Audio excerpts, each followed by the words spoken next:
Arne, well done. How was your first experience of a Champions League night at Anfield? A good one, because it was a win. Wasn't an easy one, but that's normal if you play Champions League. There's always a lot of resistance. A lot of good teams play in the Champions League, and Bologna is one of them. You could also see the results tonight, where we saw maybe some surprising results. So it was good to win, clean sheet, some good individual performances. So positive overall.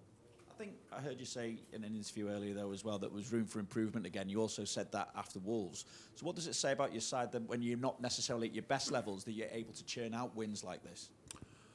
Yeah, the thing is, you will probably never reach perfection. You're always aiming for perfection, but you will never reach this. But we can improve. We have to improve.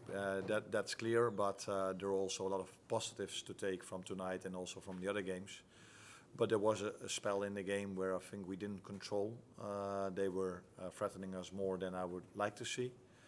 But again, this is normal. I saw a lot of games yesterday. I saw some games before we played in the Champions League. It's never that only one team plays. There are always two teams playing, and I think for most part of the game, we controlled. We had more ball possession, but they threatened us, especially last phase of the first half a few times as well.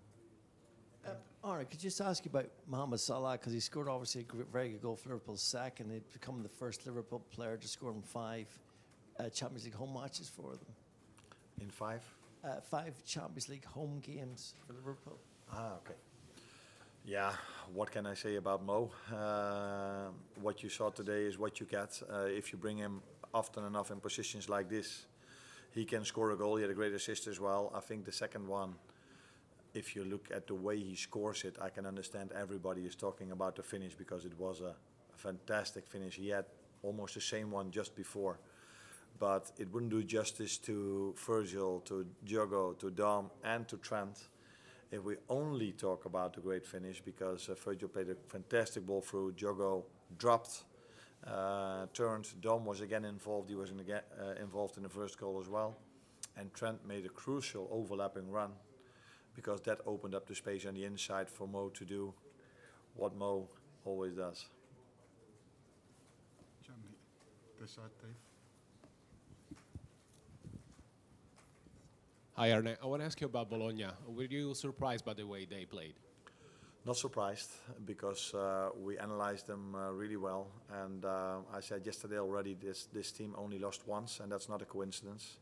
They were 1-0 up for a long time till the last minute against Atalanta Bergamo, and this club knows how good Atalanta Bergamo is.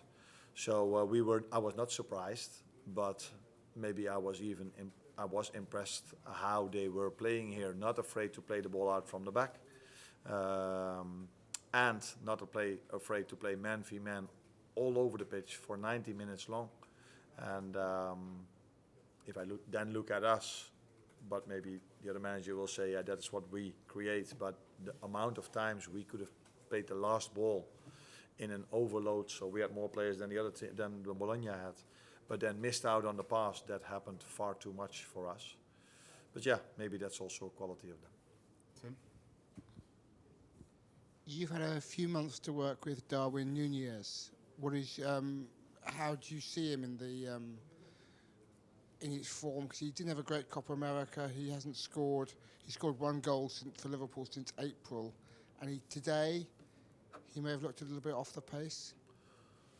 I don't think it's really honest to say he only scored 1 for Liverpool, because you also have to look at the playing time he got, and I think it was his first start of the season. So I don't look at it and in the way you do that, only focus on the individual. I think in the first hour we didn't create a lot of chances for him as well, because we missed out on a last pass on numerous occasions. If we would have done better, that probably would have led to chances for him as well. His home game against, was it Bournemouth? Great goal, yeah. And today he was also involved in a team we faced that was really hard and tough on him. And his teammates didn't always found him when they could have. So yeah, it's a bit early after 3 games to say he only scored 1. For me, that's a bit too early. Pass the mic over to Theo on this side.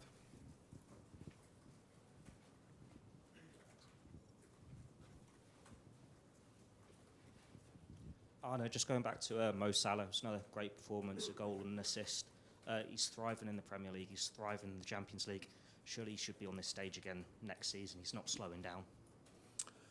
Yeah, I was just thinking about the answer I gave just a second ago. I think before Wolves, Mo played 3 games without scoring a goal. So it is, in football, it can happen that sometimes in 3 games you score 1 or you don't score. But these players, like Mo, like Darwin, like all the others, they will always score their goals if you just keep playing them. The thing is, I can't play them all. But it's good to have them, and they will always score their goals. And Mo has done really well today, and I'm happy with the way he does at the moment, and I'm not looking forward to next season as long as we have 6 group games to play and hopefully many others to come afterwards. James?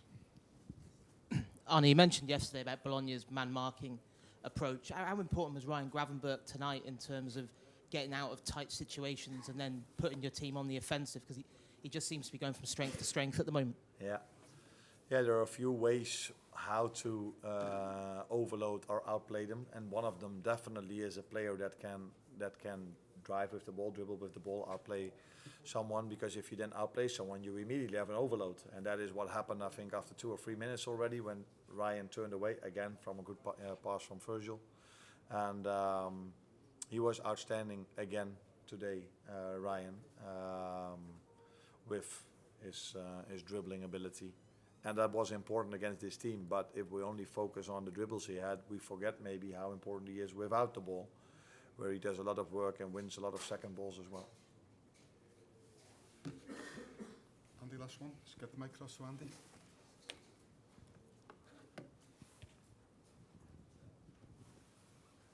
Arne, you're the first Liverpool manager or head coach in history to win 8 of his first 9 games. What conclusions do you draw from that short sample size? Yeah.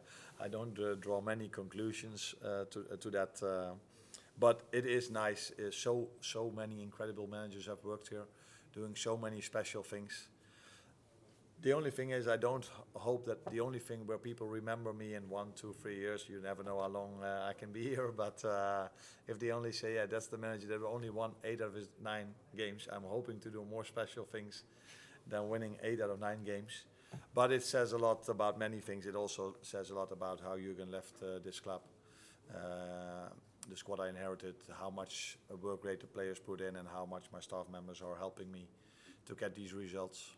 But again, hoping to do more special things than only be remembered for 8 wins out of the first 9.